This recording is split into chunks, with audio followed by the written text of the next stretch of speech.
In this video, I'm going to rebuild this Sharp model number, as you can see right there, BT-L241U battery pack. And as you can see, it does state it's a lithium ion battery pack. This is not no nickel metal hydride or nickel cadmium. So this is lithium ion, and you want to be very careful when working with these because you do not want to short them, number one. And then number two, you do not want to pierce these cells, whatever the case is, because if you do, you will have a very bad day. And of course, I'm not responsible for what you do, of course. But either way it goes, just be careful when you're working with lithium ion batteries. They're not as forgiving, I'll just put it that way.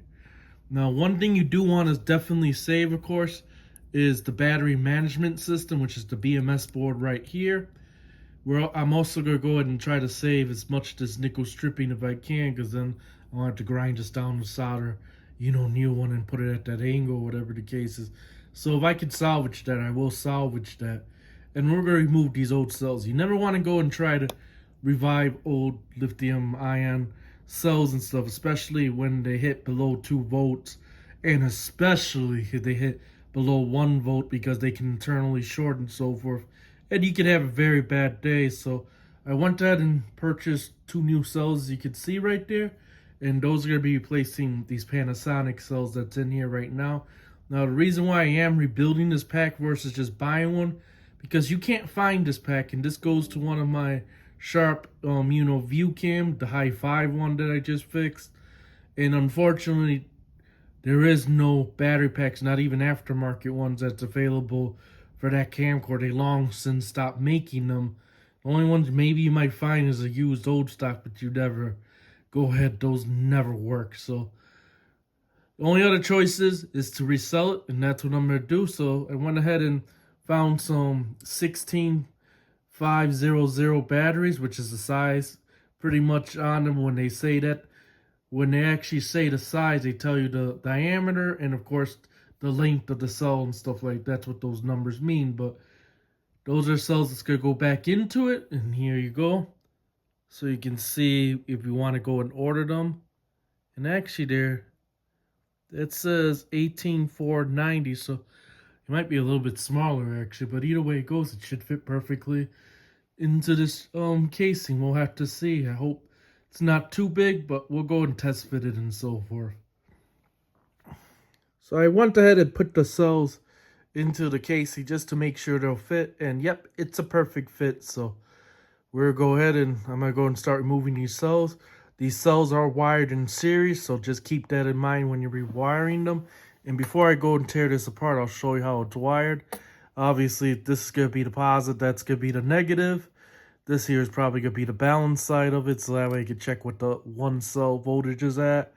You can see there, that makes the connection to make the series connection, so forth. So when you're wiring it, you know how to wire it back. Make sure you wire it right and you don't short it, of course. But either way it goes, there's a good look at it right there. I'll go and show you one more look there. So you know how to wire it when you go to wire, and you can see that strip there makes the series connection. So that's how it's going to get wired back, of course. Just make sure you don't reverse the polarity and that you don't accidentally short them, of course. So went ahead and spot welded the first piece of nickel. This one's the one that's going to make the series connection pretty much. And you can see there, you want your welds looking like that where it's nice and solid. You don't want too little power where, of course, you could easily just go ahead and pretty much look at it, lift it up and the connection breaks. And you don't want too much power where you end up blowing a hole right through the nickel, of course. But you do want enough power where it's like the factory, where literally I would have to take a piece of pliers pretty much to pull that apart. So it's not going nowhere. It's a solid connection. That's what you want. Now, of course, to get that solid connection, you do need a file or a Dremel with a sanding block. And you just want to go ahead and sand, of course, any burrs and stuff like that out. And also sand the surface on there so you can get rid of the surface oxidation. And you'll get a good solid connection when you're spot welding. Make sure, though, you don't use too much power on this, and you can adjust your power level according, of course, to the thickness of the nickel you're actually using. The thicker the nickel, the more power you need. The thinner the nickel, the less power you need. So remember that when you're actually setting the power level. As you can see, went ahead and actually took the BMS from the old cell, put it onto the new ones, and spot welded everything. And you can see there, nice solid connections in the back and in the front. And you want to make sure there's solid connection, because if you use too little power, obviously it'll come apart. Now this one here, I did have to cut this piece here because this was just too mangled up, and put a new piece in this here. I just put a whole new piece of nickel. So now it's nice and solid. And I can go ahead and get this back into the casing, and we'll see if it works. So one things I like to do is test fit everything, of course. I want to make sure that the contacts actually line up on the pack itself. Thankfully, it's one of those ones that snap in place, so it lines itself. Make sure that the cells, of course, are nice and even, and that'll fit in. That nothing's rubbing or touching each other, of course. And make sure, of course, you put the spacer in between both cells. That helps prevent rub through and so forth. So I'm going to go and get this pack all the way back together, and hopefully we'll have a good working pack. So here's the battery pack fully reassembled. And as you can see, it looks pretty decent. Yeah, you can see a little damage here and there, especially there where I had to start at the seam just so I could stick something in there to break the seam across. It's sometimes what you have to do with these battery packs. I know people say, oh yeah, just pry them open. Yeah, if it was only that easy. Sometimes you even have to Dremel all the way around it. But thankfully, for the most part, this one's in good shape. Only there. And like I said, it's not going to be nosy. This is going to go inside the camera anyway. And my main thing is functionality, not perfection. Either way it goes, I'm going to go ahead and get the camera out. We're going to go and stick this battery in there and see if it works. So I have the tester camera right here that we're going to insert the battery in, and we're going to go and test it. So of course you open the flap here. Like I said, the battery goes inside. Long where it slides in nice and smooth, we're good. And you can see there, it does. So it's in all the way. Okay, we'll go and close it. And the moment of truth, do we got a working battery pack? And of course we do. There you go, it shows the battery's full currently. Because I did cycle them on my analyzer just to make sure that the battery cells are good and that they have the same voltage and so forth. Yep, and there you go. There's the camera section there. And yep, of course, the battery works. Now what I am going to do is, of course, charge it fully, discharge it, then charge it again. And then I'll go and stick a tape in there and see what the runtime is pretty much. So as you can see, this camcorder has now literally been running for over 40 minutes, and the battery still shows completely full. So this is going to have really good runtime off these new upgraded cells. The original cells, of course, were completely shot. So I ended up replacing with the new cells, and these cells are higher capacity. So this battery pack has been upgraded pretty much. So it's going to see significant amount of more runtime than originally when it was new. So I'll be back once the battery gets ready to die pretty much. So as you can see, it's 1 hour and 5 minutes, and it's still showing full battery pretty much. So yeah, this is gonna really have a really good run time. So just figure I'll go ahead and show you an update as it goes through. The next time it'll probably be when the battery is about empty pretty much, and then we'll see what the runtime actually was.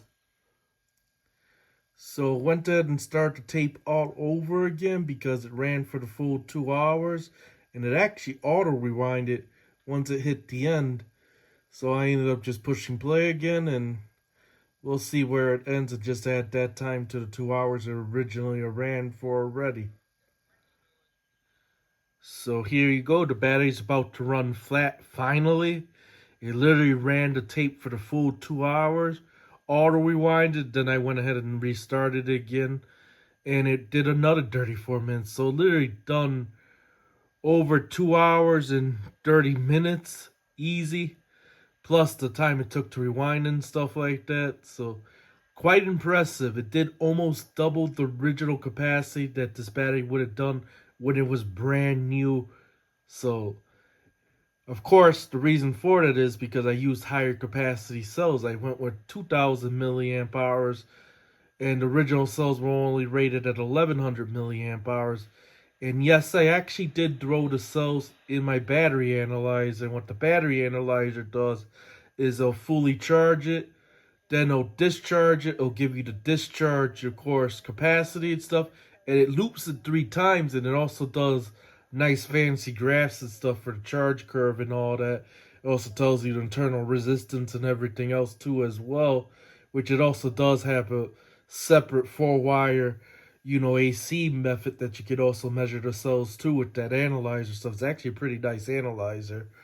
But either way it goes, when it tested them, it actually tested them right around 2000 milliamp hours as the cells was advertised. So yeah, these are good cells. They're not lying about the specs, which is the one thing I wanted to test, because you get some companies that will say, oh yeah, they're 2000 milliamp hours, but they're only really like 1200 milliamp hours or something like that. So I always test the cells when they're an unknown brand, just to see what they're actually testing, and then I'll cycle them a few times and so forth. And this was the brand cells that I actually used, was from this company right here. And yeah, they're good. They were not cheap though. I paid $26 after shipping and everything like that for these cells, so they were not the cheapest option. I always go with the higher quality cells from a company when I buy them, just to give it a fair assessment and stuff like that. So yeah, these cells did really good, and I'm going to actually start using these on these sharp ViewCams, because I'm impressed with it. I'll cycle a few more times, see what it does, but either way it goes, from what I'm seeing now, they seem to be pretty good. Now, I also did buy already pre-built battery packs for the Sonys, and this is one of them. I got a few other ones too and stuff, and I'll be testing those to see what the capacity of those are and stuff like that. Like, I'll just go and put in a camcorder, run it, see if the camcorder also complains about them not being genuine, which on some battery packs, third-party ones, the camcorders sometimes won't work with them, so I'll see if those will work with them and see what the runtime is pretty much on them. But either way it goes, I always, like I said, I go with the higher capacity ones versus the cheapest ones, just to give it a fair assessment. But you could see on just this pack that I rebuilt, those cells did pretty good, so I expect those probably do good as well too. So this pretty much concludes the video of the rebuilt lithium ion pack on this Sharp ViewCam camcorder. So yep, as you can see, now I'm charging the battery inside the camcorder, since this camcorder was originally designed to handle lithium ion batteries, and that was how the original pack was made. These are just higher capacity cells.